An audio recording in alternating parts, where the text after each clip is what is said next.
Hey Droobies, Ashley and Ann here to make sure you know about our Patreon. For just $1 a month, you'll gain access to our 16 exclusive episodes deep diving every chapter of Drew's 1990 autobiography, Little Girl Lost. And currently, we're working our way through coverage of her 2015 book, Wildflower. We also share scans of full magazine features and rare photos and content from our massive Drew Barrymore archive. Plus, we snail mail Drew magazine goodies to those members at the $5 level, for those of you who also like collecting and paper like we do. Yeah.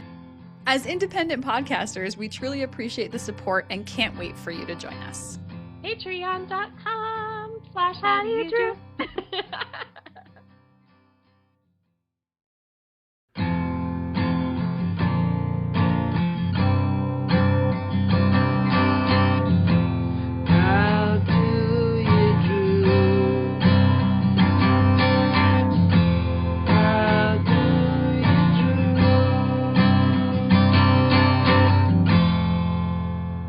Hello and welcome to How Do You Drew? This is a Drew Barrymore podcast brought to you by the fans, friends, and historians behind the Drewseum. We're drawing on over 25 years of Drewbie expertise to dive into all aspects of Drew's world, from her personal life to her professional career. Thanks to our sponsor and friends at Positive Medium. I'm Anne. And I'm Ashley. And this week we are discussing Drew's production company, Flower Films. Woo! Finally. Yeah, finally. This felt daunting, guys, but I think we knew all along. We had all the stuff. It just was felt scary, but this is big. So we're so excited to be doing Flower Films. Yeah, So as per usual, with so many of our topics, I go, ooh, this is a lot. This is going to be a lot of work. And then I start and it's just oh, I've got this. She's said so much over the years about it. Yeah. All right. So let's get into some stuff at the top of the episode. So this is kind of a fun, I think we should talk about this. Okay. So I don't even know. Is it a tidbit about us? What is this? I got a text message from someone. I didn't quite know who it was. It turns out it was someone that works with Drew on her team. And we were asked if we could help donate something for her daughter's school for a charity auction. And so Ashley was able to quickly come up with a spare ET lunchbox. So send on over. I mean, by quickly come up with, I was I know exactly where this is from where I packed it to go on the Drew Barrymore show. So here we go. I happen to have two. And yeah, it was just a really neat, I think we've sort of bemoaned the fact on the podcast that we used to be able to help out with things and no one's really utilizing us lately, but one of her people utilized us, so thank you. That was cool. Yeah, And thank you. You know who you are if you're listening. Yeah, I think the auction is tomorrow as of the date that we're recording this, so hopefully it goes for a lot of money. Yeah, that would be really nice. I mean, it was just cool to be able to oh wow, Yeah, neat, be thought of and participate. Yeah, our archive is useful. And it was very sweet. We got a little note from this person that works for her, and it says, DB is very, very happy about this. So, yay. You're welcome, Drew. We want to make her day shine, just how do I say that? We want to make her day bright, just like she makes everyone else's. It's cool to be able to, I don't know, give to this person back. who gives so much to other people. Absolutely. I don't know. We've always kind of done that. That's been our way with her. We're you take things. We don't, you give us so much already. So true. So we have a few things that Drew has proclaimed her love for recently. I love love. Yeah, it's a little shorter this time around, but let's get into it. Drew loves her past. Ooh, we do too over here. Interesting. We spend a lot of time talking about it. She loves her alone time. Ah, like Lucy at the diner with her crossword puzzle in her book. Totally. She loves a food competition. That's cute. What do they call it on her show? There is a silly name. Competition dish or some dish competition. That sounds right. Something like that, yeah. And she loves playing the art of chemistry.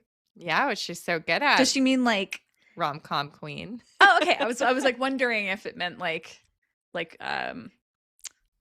Yeah. love chemistry, like chemistry. science. Yeah. I figured it wasn't that, but I was like, does she mean, I don't know. She means the scene in Charlie's Angels where she uses all the chemistry set up to make the hand. Yeah, she's lit in like blue-green, and we thought green it was so pretty. science lighting. Yeah. We love that too, Drew, when you're playing the art of chemistry. Okay, so let's also get into what happened this week in Drew history. Okay. St. Patrick's Day, same day that this podcast is coming out. Happy Oh. St. Patrick's Day, my green loving friend. I'm wearing green. Yeah, you are.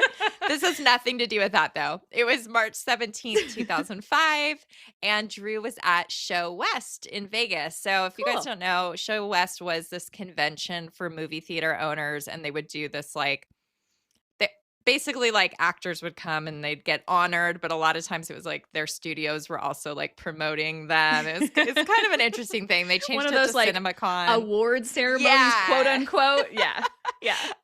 So Drew attended a Fox luncheon there with Jimmy Fallon because they were promoting Fever Pitch. There's some really cute photos of them together. And then this is the main reason I wanted to pull this, because I kind of forgot about this. She received what was called the Distinguished Decade in Film Award, which I think is like really neat if you think of the timing of what that decade would have been, 95 to 2005, because that really is like huge in her career. Like, has she ever been bigger than in those years? That's so cool. I wonder, is there like anything like about what she like said when she got the award? Like, I was not able to find anything. Like anything. It was very, very difficult. It's like 2005 internet isn't really around anymore. Yeah, that's true. Oh, that's cool. Yeah. And she'd previously won Female Comedy Star of the Year in 2000 for Never Been Kissed, I guess. Oh, cool. But that's where she like also debuted the Charlie's Angels teaser trailer. Oh, and, yes. So she was definitely a big part of that scene for a little while. But yeah, I thought that was a cool award. Yeah, that's cool. And she looks beautiful. She's got like the dark brown hair, which I know that like you love her as a blonde. I love her with her dark hair. And this time we like were around her at least once in this like time frame. So I feel like I have like a, I don't know, an attachment to it. Yeah. Makes sense. Cool. Nice pull. Okay, before we get into the topic, let's talk about what's new with Drew. Here we go with the news, everybody. Well, we got to kick it off with the hugest news is that the Drew Barrymore show has been renewed, not only for season 7, but also for season 8. So we have like 2 years that are guaranteed ahead of us. Because I don't know if you know, but like Kelly Clarkson and I think somebody else recently, maybe Jennifer Hudson, somebody else's shows got canceled. And everyone's like, oh, his talk show, is it dead? Like, so I was very relieved when this news came out. Yeah, that's great. So exciting. And that means we have 2 more years to go visit again. Yay. Oh, that's such a good point. Like, we know where she's going to be. We know where she's going to be. Drew, we know where to find you. I'm sorry, that's not creepy at all. No, you don't need to be creepy. We have direct access, according to her, remember? Yes. Always have, always will. Yes, exactly. That's what she said, guys. She said we have direct access.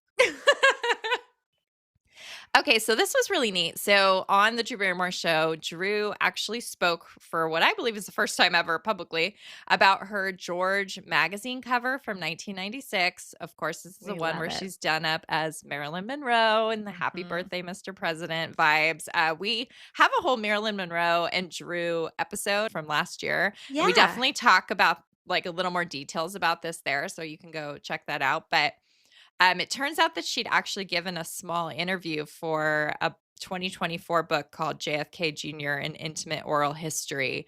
I think Val said like she knows the author and that the author told Val that Drew was the absolute last interview, like barely made it before press. Yeah. Printing was happening.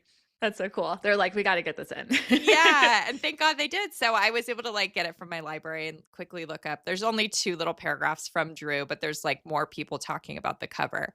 But Drew shared that John JFK Jr. had called her and told her his idea. And she wanted to like get a clear understanding of what the vibe would be. And when she learned that he wanted to make sure that the dress and the hair were right and that the tone was going to be playful, she was like totally into it. And she says that she was terrified to try to portray Marilyn, which is so funny because it's like not that long after doing Sugar in Batman Forever, which is like a Marilyn homage. Yeah. But she tried to channel Marilyn and make it perfect for John, and she loved how the issue came out. So it was just so like, we love that one. It's one of those weird, like, there's literally 2 photos in the magazine, and that's all that's ever come out. So it's kind of like, it's special. I don't know. It feels special. Yeah. It's like its own thing. Yeah, very much.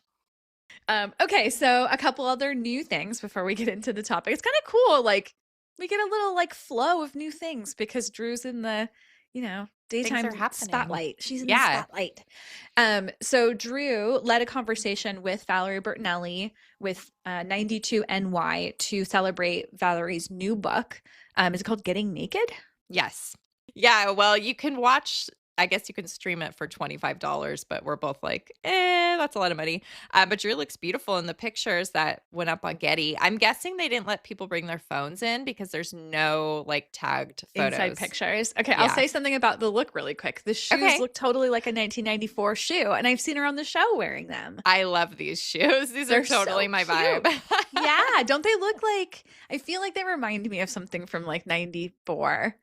I think they might look like the ones she wore to that Indiscretions play in I just 1995. I just like, as you were starting to say it, I started like realize, like, think of the blue silky dress. Yeah.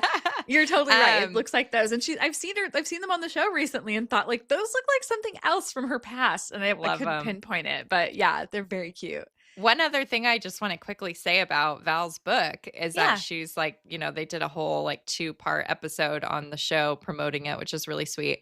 Right. And, Drew was commending her at some point for a lot about the book. And Val says, well, I had a lot of help. I couldn't have done this without Todd Gold. And then Drew's like, I know, it's just crazy. Todd Gold, he wrote Little Girl Lost. And I'm like, we just talked to him. That's so cool. Like, if you Google Todd Gold, Little Girl Lost right now, like our videos come up immediately, which is so neat. I know. I would love to think that Drew's seen our talk with him. I hope. That'd be so neat. Like thought about that. I don't know why I hadn't thought about that before. That's wild. And also, I think we knew that Valerie Bertinelli knows Todd Gold, right? Like, did they write a previous book together? Or they're friends, or at least one? Yeah. It was fun to learn that he also did this book. So that's so cool. Go Todd. Yeah, that's fun. It's a fun connection for Drew and Val too. It is. I'm interested to read it. I mean, it sounds like it's like an honest, I don't know. Like, yeah, I'll probably get to it. I like celebrity memoirs, as I often talk about on the show. In fact, right now I'm waiting for Christina Applegate's. I'm also very excited to read that one. Yeah. Awesome. Okay, just a couple more things. Hollywood Squares, there's been a little bit of a short break. So just so you guys know, it is coming back. I think it's actually coming on tonight, the day we're recording this. Yeah.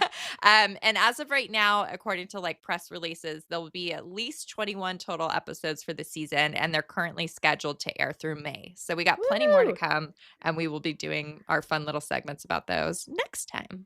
Yay! I just watched the last 2 that we talked about on the previous episode. Okay. Like, I finally caught up on those 2. Yeah. So much fun, guys. So fun. I know we said it before, but we love having like the daytime Drew and this like sort of like nighttime Drew. Yeah, I'm just gotta get that out of her sometimes. On these last 2 I watched, like there were multiple times where like they're like, Drew, that's too much for the beginning of the show. Like, I don't even remember what it was, but it was like, this is Drew's outlet. I think somebody says you're someone's mom, and she's like, forget everything I just did. Yeah, that's right. I remember that. So the last thing that we have is that Us Weekly's newest Love Drew feature is coming. Thankfully. Yay. The Dear Drew column was posted on their website already and includes a question about flirting from our friend Katie. Hi, Katie. Hi, Katie. That's cool. I feel like she's like, okay, I guess I have to do that. I'm like, yeah, she's done it before. She had a question in Drew magazine too. I thought so. That's so cool. I know. I love that. So potentially this will come out in the May 23rd issue. It's not like a previous or current issue. It's something that's maybe coming up. So yay. I'll be watching. Fun. I love that we know it's coming up. Yes, because we missed them so quickly. I think I got the last one. I think. I think had to get the last 3 on eBay because I keep missing it. It's I so probably frustrating. missed some, but you know what? They're in the Druseum because you have them. That's right. It's all okay. It's all okay, guys. We take care of each other. Right. I'll just say one more thing about that. I love paper. Yeah. Yes. Not Us Weekly's paper, though. No. Speaking of paper, I'll just say one more thing, actually, kind of going back to Hollywood Squares. There was a contestant who was like a map librarian from Los Angeles Public Library. I was so waiting for Drew to say something about that. I was like, especially because he's like, I have a Thomas guide, or like whatever he says. I was like, I like to think that she said something and it just got cut for time. I know. Anyway, I was so like, that's so up Drew's alley of like something she would think was so cool. Yes, exactly. I thought of her rubbing I thought of, is it this? Paper. Yeah. Oh. All right, guys. So we're already having fun at the beginning. Let's get into our weekly topic after this message. Hey, Drewbies. We are here to tell you about our website hosts, Positive Medium, and they sponsor the podcast. We've been clients of theirs for over 10 years, and we use them for all our website needs on thedruseum.com. Their services include customized web design, professional coding, search engine optimization and marketing, plus hosting, which has been huge for us for many years. Plus, their incredible customer service has been one of our favorite features. They've literally saved our site quite a few times, and they always help with minor troubleshooting in a matter of minutes. So whether that's coding issues or back-end questions, etc., we reach out, we get help immediately, which is just invaluable. Lucky you. To our listeners, Positive Medium is offering 25% off any managed WordPress hosting plan using our promo code DREW. That's DREW. Visit our friends over at positivemedium.com. Thank you. I love getting involved creatively in everything I do. I definitely have another side to me that is business savvy and that loves to be able to get in there, with a bunch of men and have a group of women that are totally on it and that have great ideas and are getting things accomplished in this world. Power to me in this business is not having to crawl and campaign and drive yourself nuts every night and take it personally and go home and just feel like awful. So that was Drew talking in late 1995 about her newly formed production company, Flower Films. And I thought that was just a good way to kick us off because it really, this is like such an old clip of her talking about it. And we're really going to talk a lot about the beginnings and the origins of the company. So let's start there. Okay. So a note before we dive in, because there's a lot we could potentially do with this episode. We have episodes that go deeper into the productions of many of Drew's films that Flower was involved in. So we're just going to list some here because there's a bunch. For more details on those, check out our episodes on Scream, The Wedding Singer, Ever After, Never Been Kissed, All of the Other Reindeer, Charlie's Angels, Donnie Darko, 50 First Dates, Fever Pitch, and Whip It. That's amazing we've done for all of those. I know. I was feeling really proud of that too. Whoa. Guys, we've been around for a minute. I know. But a lot of those we do really talk about those beginning early production stages and what Drew went through to get it off the ground. So, we could have gone into all of that here. That's going to take too long. But if there's a certain movie that you want to know more about, what was her involvement or what was she doing or, how did that go? Yeah, head on over to all those episodes and I'll link to all of them on the episode page on howdoyoudrew.com. Awesome. Wow, I feel proud. That's cool. Me too. Okay, so let's get into the beginning. So we're just literally we're looking at where the buds of Flower Films are. Yeah, it hadn't opened up and bloomed just yet. It's just I didn't even realize I said buds and we're talking about flowers. I thought that was intentional. I mean, you'd think I was that clever. Anyways, so the inspiration to start the company, we're starting there. We have talked about this also. So Drew was very inspired by how Linda Obst, which is the producer of Bad Girls, how she handled the production of that movie. She says, "Who I am is because of Linda." She talked about that on the Drew Barrymore show episode, like the Bad Girls themed episode of that. Yeah, and Linda like sent a video in. She's since Yeah. passed I away, know. so it's like I was realizing that. I'm glad Yeah. Drew had that moment where she got to like have a little video from her because I remember she was really excited Yeah. about it. It was super Yeah. sweet. Exactly. So, a quote from Drew from 1997. She said, "Somehow Linda managed to be holding the hand of stuntwoman who got hurt, on the phone with the studio fighting for what was right for the film, and dealing with all the bullshit that would go on between the actresses. I thought, I don't want to be that guy who stands on the sidelines and complains. I want to get in there and make a difference." That's cool. Yes. So she was like really inspired by this like strong, awesome lady who was like doing all this and problem solving. It's right? such an image in my head too, because of, like just the production of Bad Girls. It Right, just like the gives turmoil. me so many like yeah. Yeah. So it is neat to have that and like know a bit. We've covered Bad Girls, right? So No, we haven't. we just So have talked about it a lot. Right. When did we talk about? We must have talked about Linda when she passed. Yeah, Maybe. we talked about Linda a handful of times. It's just Yeah. come up. Okay, so Bad Girls we'll get eventually. Yeah, I guess.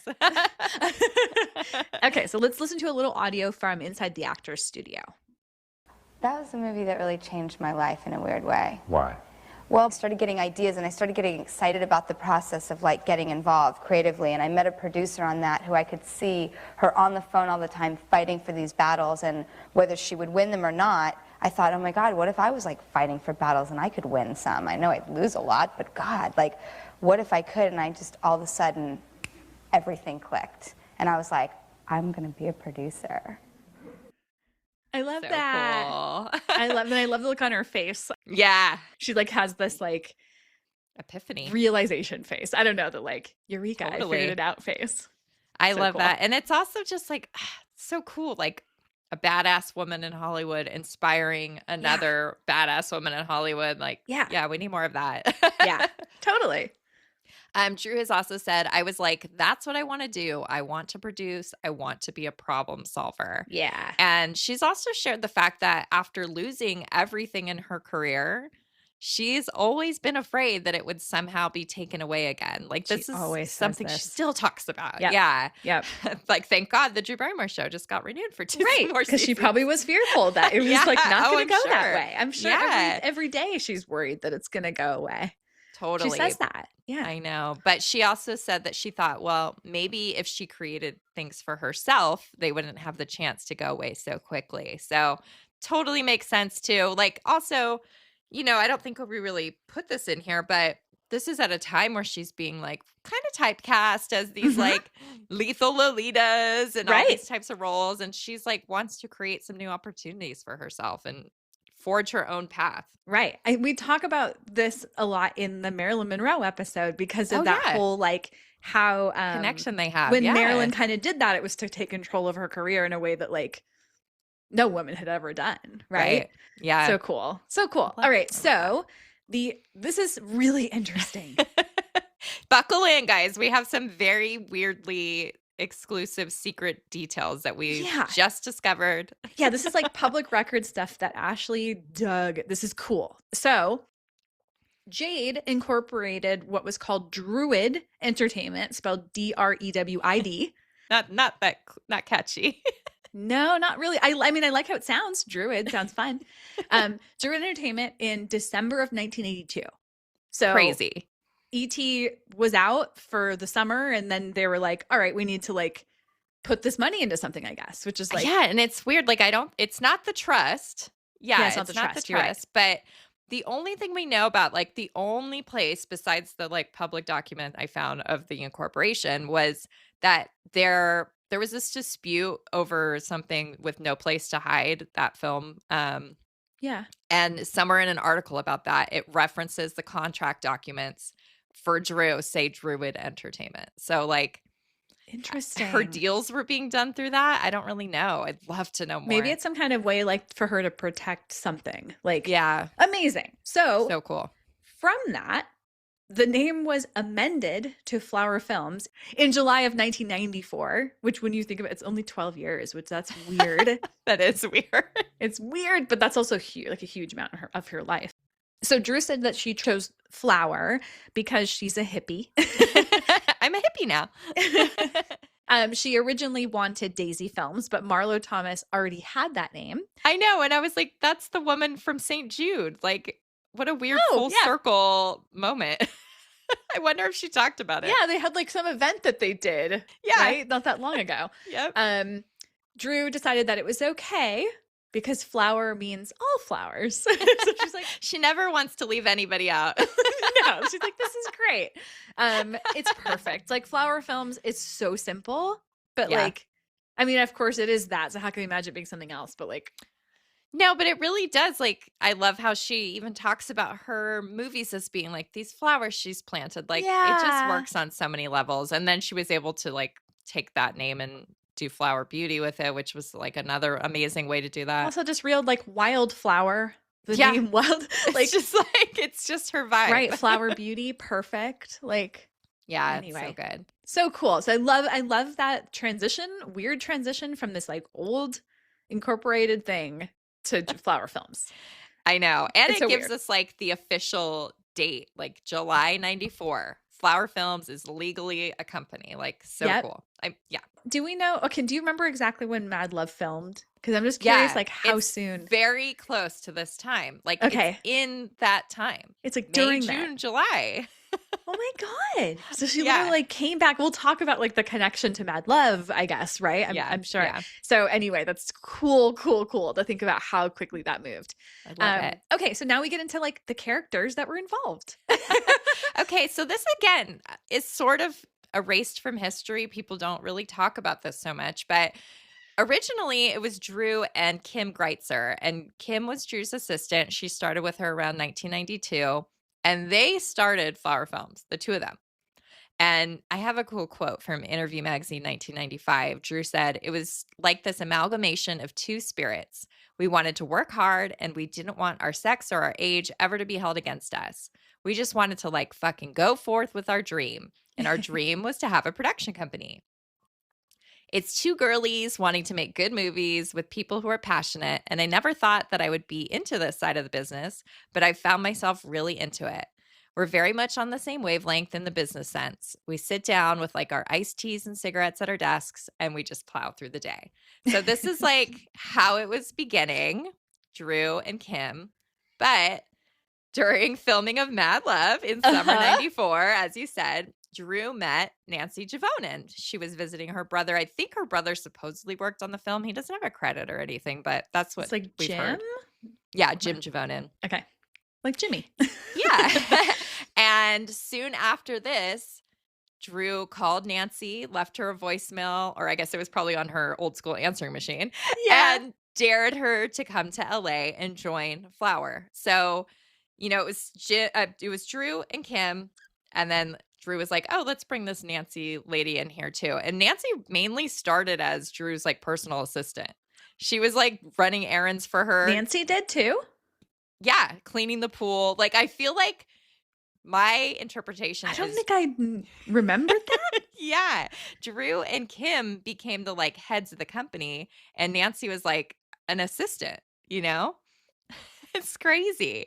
That's But amazing. Nancy said she got tired of the grunt work, and she told Drew that she was going to concentrate on reading the scripts that were piling up. Hey! So Nancy kind of went, "I think I can bring more to the table than just going and getting your prescriptions from the pharmacy." And cleaning your pool, Drew. That's amazing. Okay, so I love this, like these things that get into Nancy's personality. Yes. So, Drew describes Nancy as a compulsive organizer, and she converted one of the rooms in Drew's house into an office with a fax machine and a Rolodex, and they were, quote, off to the races, unquote. So she made that like happen. And then Drew also said, she said a couple things about Nancy. So I love these quotes. So in Diary, which we're dying to get Diary. Dying for Diary. She said, "We share a creative brain. She's very organized and thoughtful and meticulous and a great leader. And I'm an emotional weird actor." And then she also said, "You can't walk into a room without Nan diagramming it, charting it, and figuring out how it all is supposed to go." I love how well that fits with the compulsive organizer turning this room into the thing. I think it's even more than the room. It's like she just was like, I feel like she was kind of just sitting back watching. And she's Had a like, vision. I can do this. Yeah. Yeah. I can make things happen here. Yeah. And the last note we have about this like crew is that we don't really know the reason why, but Kim stepped down around late 1995. So Drew and Nancy took off from there. So Yeah. she kind of helped the early days of it, maybe like pre-incorporation, right? That's what we're probably imagining. Yeah. I mean, right? I would love to know It has to be. more. But you know, we gave Kim the opportunity to comment on it and she has opted not to, and that's totally fine. So one day maybe we'll break her down. No, just kidding. Yeah. No, we would love to have her on the podcast Yeah. though, talking about it. And we want to know what happened. I mean, I don't know, like we know nothing. Yeah. I mean, what we Right? know is probably more than anybody listening has really heard before. Like we've pieced this together very, very slowly over the years. That's true. That's true. Okay, so Drew and Nancy, they're ready to like start this company, get it going. They spent like 2 to 3 years at the beginning was just them trying to learn everything that they could and educate themselves. So they started with a laptop computer and a notebook full of phone numbers. They pored over scripts. They met with agents and studio executives. They figured out what actors they'd want to work with. They thought about what young audiences wanted to see. And I thought that was a really interesting, like, you know, very specific point because I do feel like a lot of their movies are for younger audiences. And Drew herself was, I mean, she's 19 when she forms the company. Right. So she's a young person. She's too. like targeting to herself, her audience. Yeah. It is weird to think about that though, because it's like, but you're right. I mean, like she wants people to have fun at her movies, right? That's like always kind of her thing. So they had amassed a number of scripts, books, and pitches that they wanted to develop into movies. So this was like earlier on, they were like, things were kind of, ideas were coming to them. In 1996, they took a cross-country RV road trip and they dictaphoned or recorded themselves the whole way. Movie ideas and writers they produced. God, I would love to hear those tapes. I know. Nancy had said, I don't know if the tapes produced any real ideas, but they made us feel like we could do it. We can make this happen. I love that. Yeah. It's so sweet. And another fun quote from Drew is she said, we just studied. So they're like just working quietly, you know, just the two of them, we think.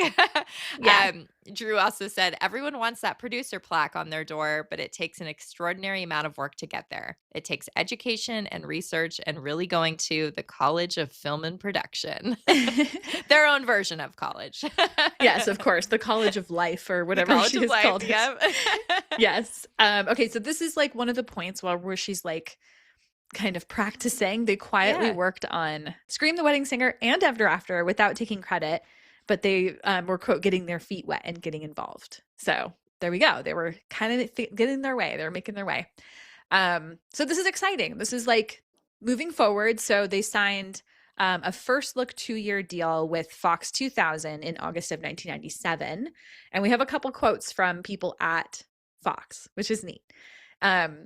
So Bill Mechanic said that Drew didn't want a helping hand when I suggested she move Flower over to Fox. She didn't jump at it. So it was like she had to think about that if she wanted to give up any power at all, right? Makes sense. Yeah, definitely. Exactly. And then Laura Ziskin said, I felt in my bones the first time they came into my office that they knew something. So cool. I love They've that. been studying for 3 years, Laura. They better.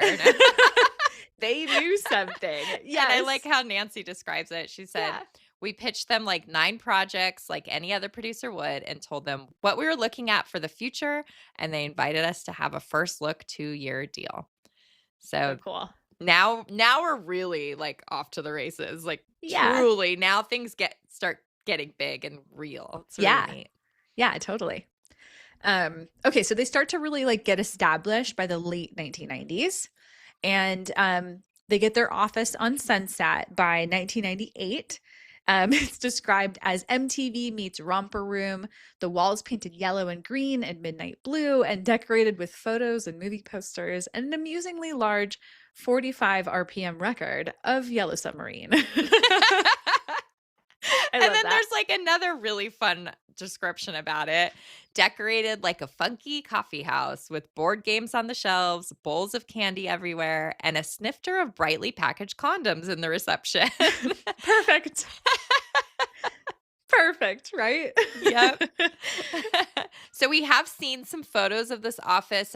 Marie Claire magazine did a really awesome spread of Drew's bulletin board that she had in her personal Yeah. office at the time. Oh my God, Oh, it's like the amount of time I've spent looking at those pictures. I need to relook.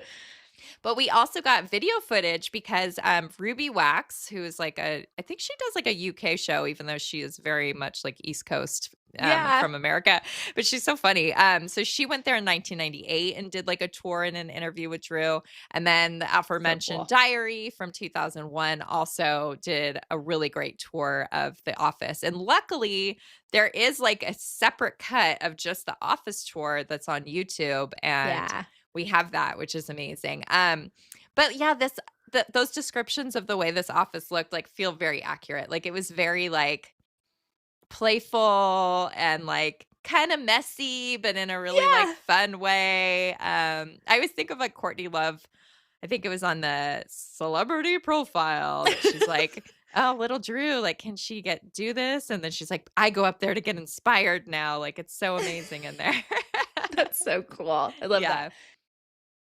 And you need a place for all the ideas and the creativity that stirs inside of you. You need an outlet, and this is that place. So cute. And so for the first few years, they had an all-female staff, which we love. But then Chris Miller came on in 1999, our wonderful friend Chris, and he started as Drew's assistant. And just like Nancy, he worked his way on up through the company. Like I know he was president at some point. Yeah. Yeah. But yeah, talk about an important person in the history of flower films. Like he was hugely important. So important. Like we don't have a ton of notes about him, but we have to like note like his coming on was a big deal.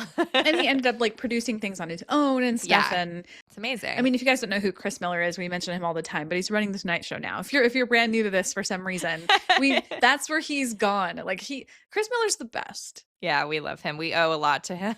I was also just realizing I met him 2 years after he had joined Drew. Oh yeah, he was like a baby. That seems so, but it also like kind of explains why like we had such comfort for such a long time because I was like a baby when I met him and he was a baby. Wow, I hadn't even graduated high school, but that's crazy. Anyway. Another person who joined in 2000 was Ember Truesdale, and Ember has worked with Flower on and off forever since then. So like she's also one of those like mainstays, and like we have to mention her. And she's even produced some stuff on her own, but like under the Flower banner. So we'll mention those a little bit later on.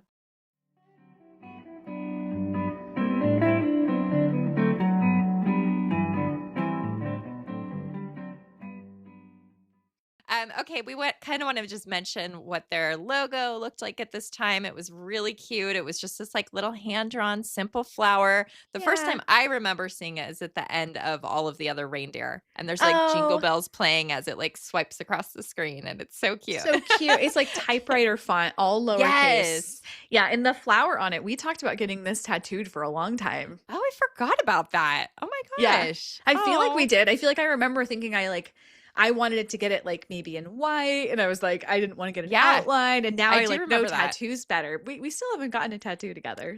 We'll get there. We'll get there. But yeah, their like stationery was very like what would you call this paper? You know this kind of stuff better than I do.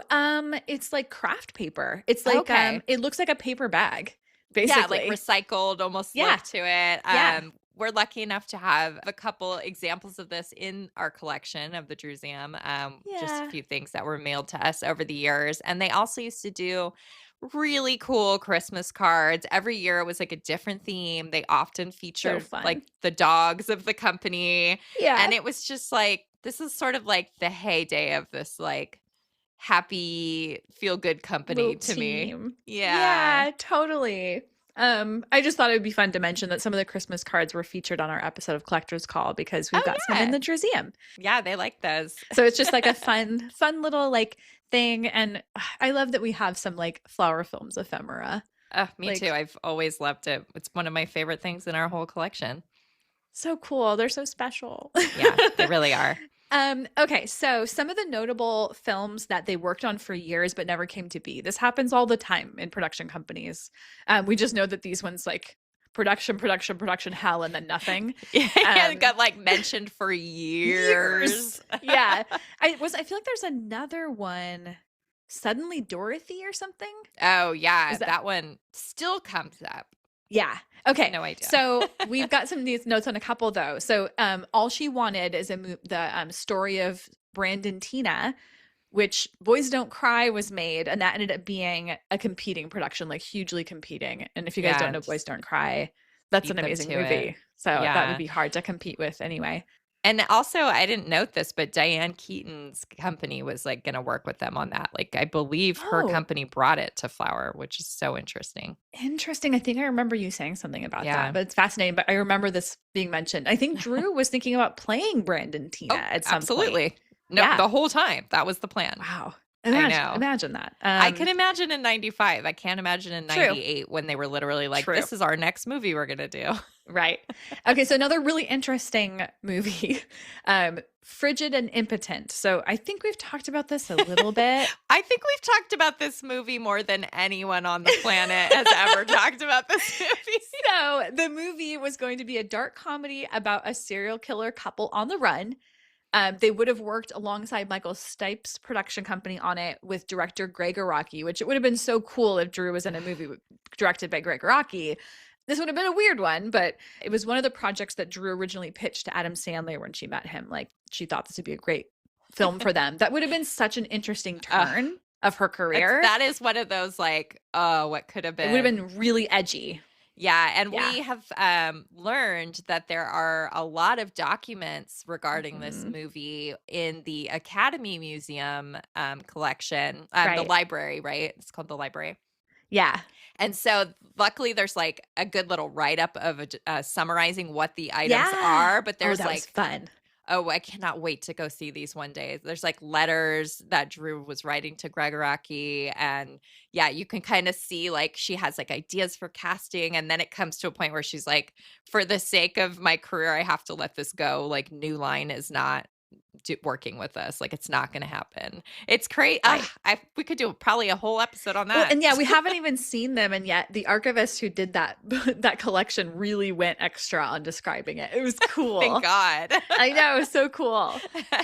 So those are the what could have beens, but we all know the first official productions, and there were actually two, both released in 1999, which I just love that they're like boom boom.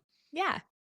So those are, of course, Never Been Kissed and All of the Other Reindeer. Again, we have deep episodes on both of those. But let's just talk about Never Been Kissed because obviously that was a much bigger deal. Yeah. Drew said the work was so much fun.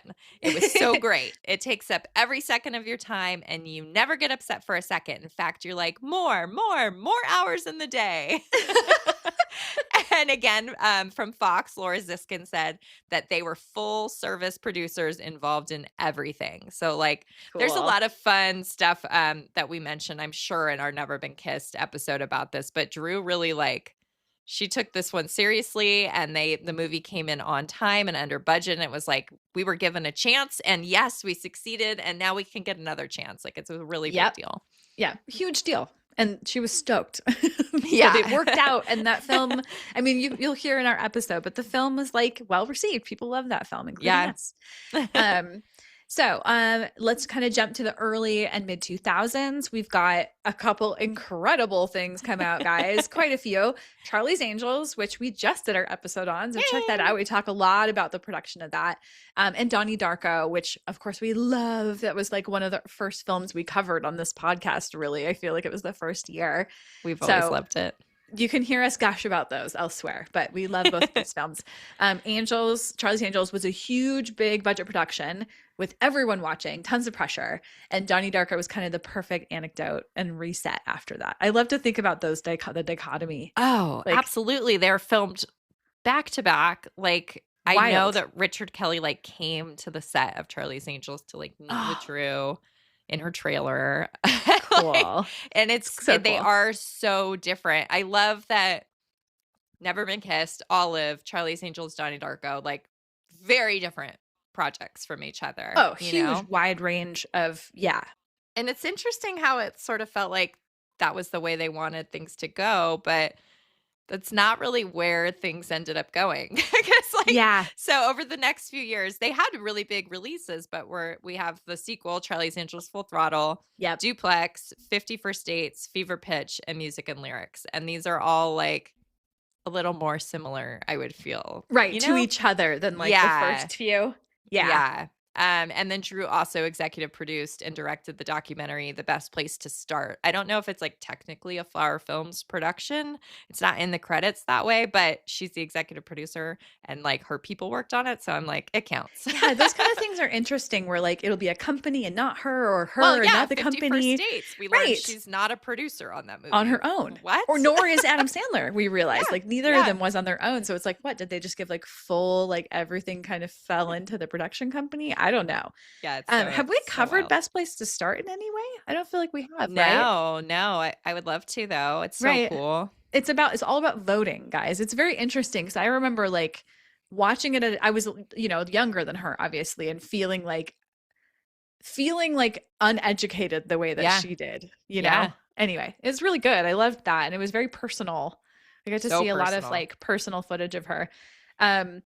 Okay, so late 2000s, early 2010s, they moved to an office on Santa Monica. That's an office we got to visit, which is fun. Oh, we went to Sunset too, I guess. Do we even say Yeah, that? you're right. We didn't even mention that. We were a little more invited to the Santa Monica one, though. Yes, yes.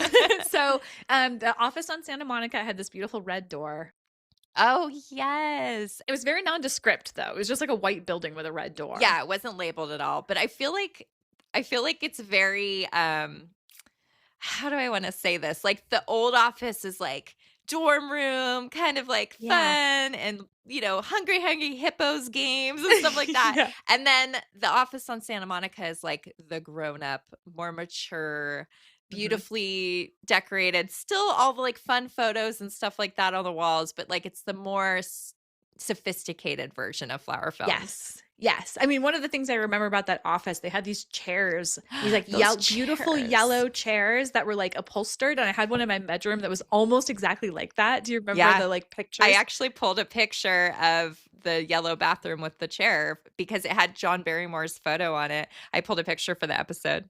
Okay, so I completely forgot about this, but the office was featured in Domino magazine in April of 2008. And also it was seen on 60 Minutes.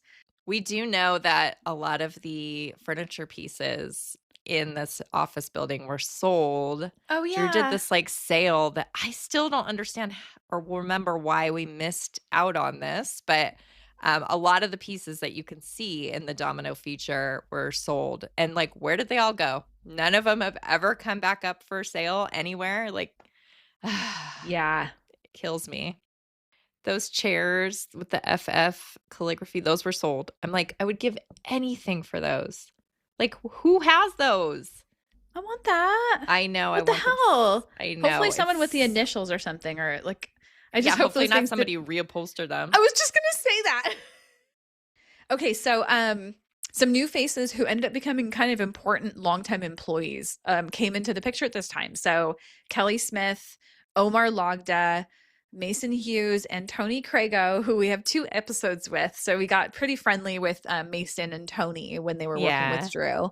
They were all just such like mainstays. Omar Yeah. still does like video stuff with Drew every once in a while. Yeah. But yeah, they were both just, I mean, they were all just like so important. Like any of the films, you can see them on the set, they were just like a part of, it's so Yeah. funny how it went from like an all female staff to like all gay guy staff.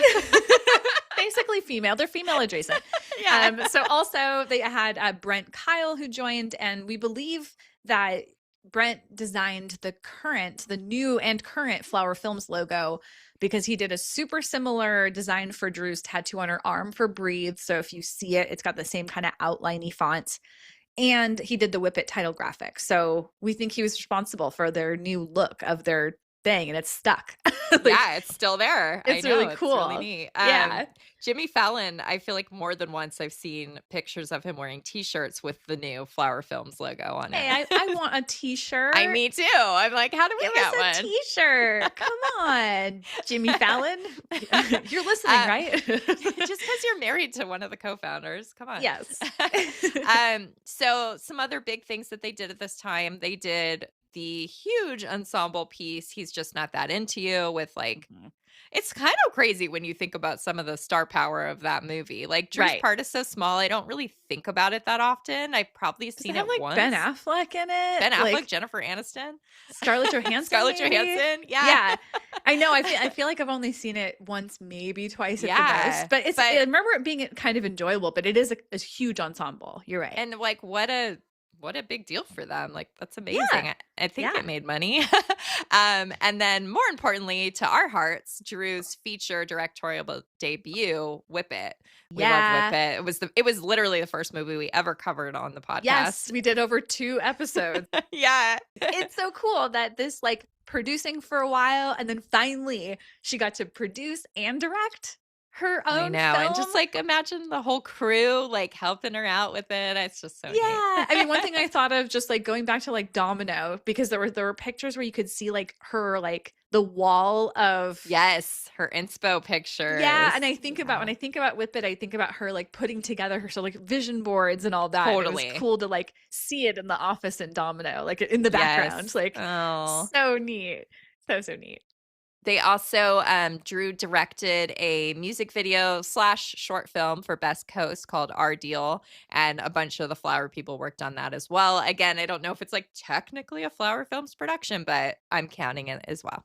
Yeah, and it's so fun. Oh, We've also love it. covered this. We did an Yes. episode on music videos. We sure did. And then we did get a bunch of productions that are not starring Drew. So this was like a little kind of like run of stuff. Yeah.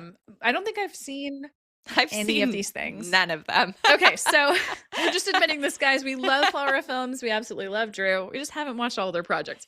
So they did some small horror films called Happy Camp and Animal. And they did a rom-com called How to Be Single. And then for TV, they did a Charlie's Angels reboot, which is so interesting. Yeah. A couple reality shows called Tough Love and Knife Fight. So haven't watched any of them, but they were doing work. So I feel like this is a lot of like Chris Miller time, right? Yeah, definitely. Miller time. I think I actually did watch Tough Love. That feels like something I had on my TiVo, and I don't know. It doesn't have that like Flower Film stamp on it. I'll just say that. Yeah. And then like this is the reason that this episode was so like origin heavy is like the last few years, or even gosh, more than that, like the late 2010s to now. Yeah. It's sort of like, what is Flower Films these days? It's Yeah. not as clear of an entity as it used to be. They did release a couple more things without Drew. Mhm. There was a movie from 2017 called Freak Show that Drew, Nancy, Chris, and Ember all have producing credits on. Is it another horror movie? No, it sounds Okay. pretty cool. It's like a very like queer friendly movie about like a boy who runs for homecoming queen or something. Oh, cool. Yeah. And then, like I said, Ember on her own did a skateboarding documentary called Stay on the Board, the Leo Baker story that came out in 2022. I want which to see this. Yeah, I remember we talked about wanting to see it. We haven't yet, but I think it's on Netflix, so it shouldn't be that Cool. hard. But that's Yeah. like under their banner. And then for TV, there was a Food Network show called Star Plates. Crazy. Didn't even know. Nope. TLC had a show called Rattled about like new parents, Okay. and Netflix had the animated Princess Power that Drew did Oh. with Savannah Guthrie. Yes, of course. So they had, I think Drew did a voice in a couple episodes or I something. think it's like a right? one episode thing. I still Okay. haven't watched that yet either. Okay. Okay.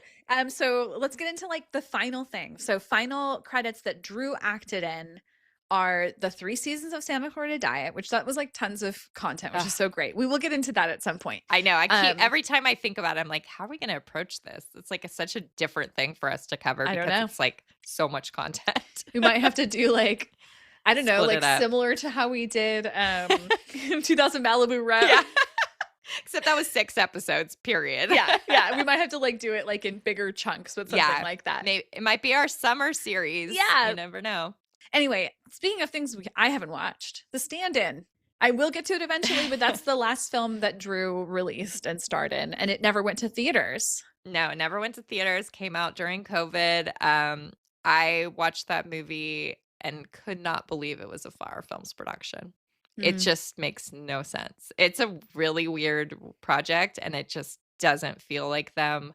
I will eventually watch it, but there's still exciting things going on in the Flower Films world. It's just sort of like really different, like you said. So Drew's businesses started to operate under the Barrymore brands, quote unquote. So Chris Miller, Tony Crago, Mason Hughes, and others like worked under that name. So they became like the Barrymore brands kind of team. But presently the Flower Films Productions does the Drew Barrymore show. So we've got 6 seasons going on 8 seasons of that. But that's also like hugely, CBS. So like, I don't know beyond like the name, what Flower Films does and her team. And then Hollywood Squares, which of course we love. So we're stoked on like the other things they're doing, but TV of course is so much different than like producing film. So, I mean, she'll get back there.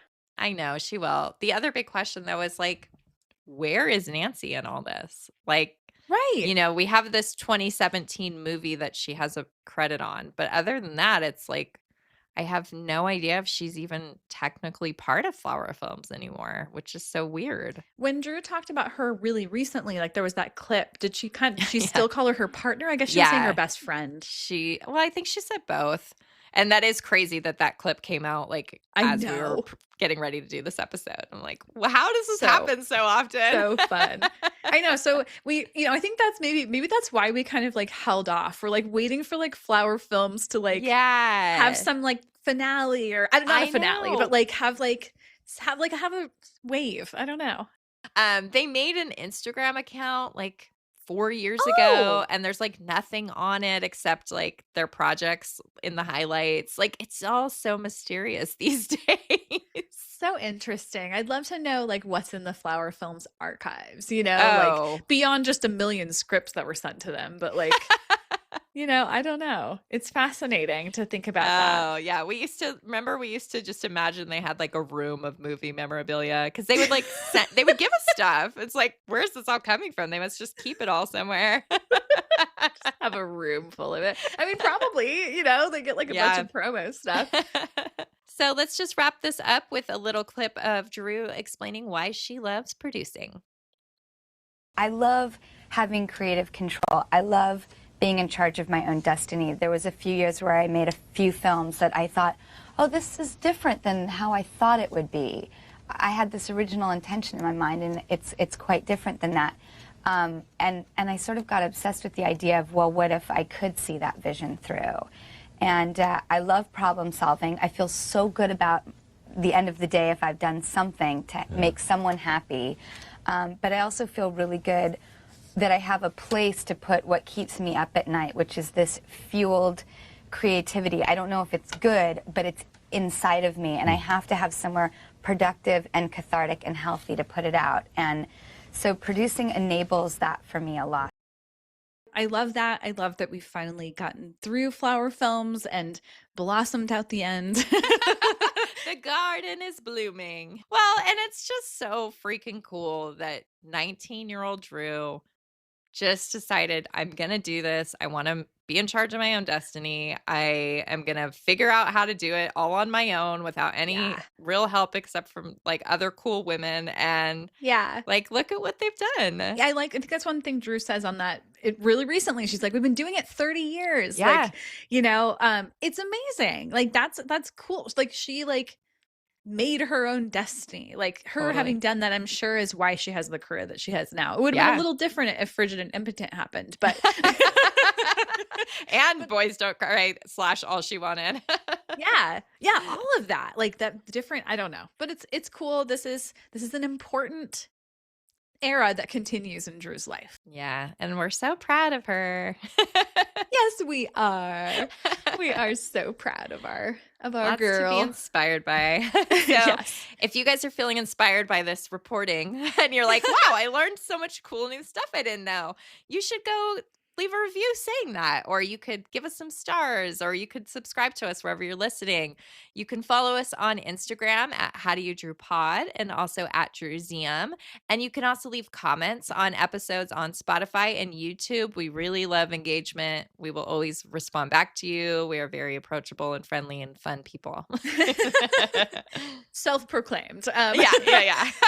Also, while you're online, because you're always online anyway, visit our website at howdoyoudrew.com, see the episode episode gallery for this episode and every episode. I love when people tell us that they're following along. Like this is like, that's why we do it. Like go look at these pictures. Always really fun. I'm sure there'll be tons of fun ones for this that we didn't even like. Yeah, I've been gathering them. Yes. And also while you're there, peruse the Drewseum, our Drew Barrymore Museum. I feel like we don't talk about that nearly enough, but that's one of the things that we do here, y'all. And also, don't forget to sign up for our Patreon. Patreon.com/HowDoYouDrew. Where we are currently working through the chapters of Wildflower. So yes. Ooh, yes. I'm excited. The next one is Joshua Tree about Drew's dad. Oh. And I've been like putting it off because again, I'm like, oh, this is a lot. This is going to be hard. But I know once I start, it's just going to be, that's going to be a really interesting and really like, I feel like it's going to be a pretty heart-wrenching one, but I'm excited to do it. Yeah, we love when Drew talks about her parents, the very complicated relationship he has with them. No one ever asks her about that. What do you mean? Every article ever. And don't forget to send listener mail to howdoyoudrewpod@gmail.com. And thanks for being here, guys. I guess we'll see you all next Drew's Day. I guess so. Thanks for being here. Yes. Bye. Okay, bye.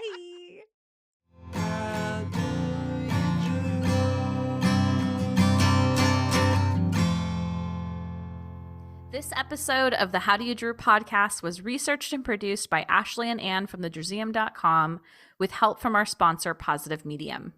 Special thanks to Matt Costa for our lovely theme song, Roxy Prima for our adorable logo, and last but not least, Drew Barrymore and all the Drewbies who love her. We do this for you. Thank you.